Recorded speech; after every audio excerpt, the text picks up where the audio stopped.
小张和他先生结婚5年多了，但是一直没有要孩子。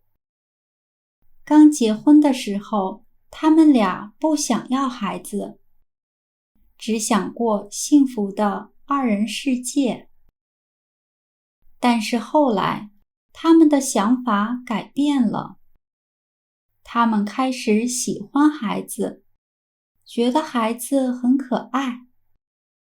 每次看到别人的孩子，他们都想，什么时候他们也能有自己的孩子。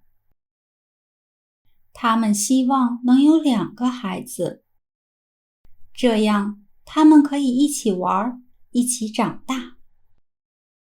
在他们看来，男孩女孩都一样，他们都一样喜欢。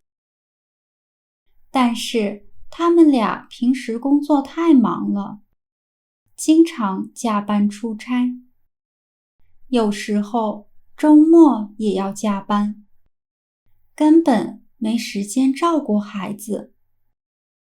小张今年35岁了，他先生明年就40了。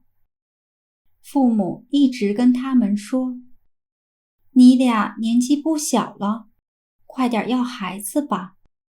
如果没时间，我们可以帮你们照顾孩子。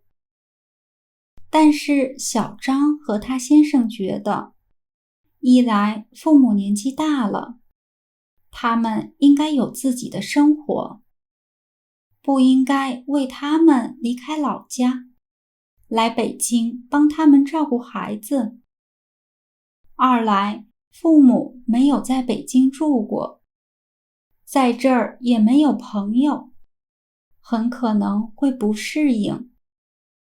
而且，即使父母来北京帮忙，或者雇人照顾孩子，他们也需要一个大一点的房子。他们现在的房子是1室1厅，太小了。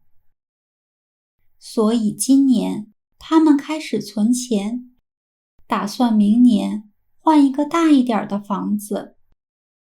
有了房子以后，再准备开始要孩子。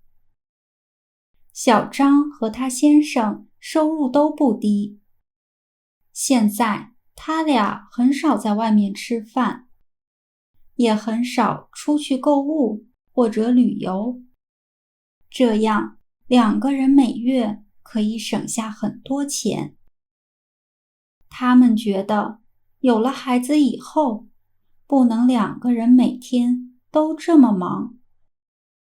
他们其中一个人可以换一个不那么累的工作，这样可以有更多的时间陪孩子。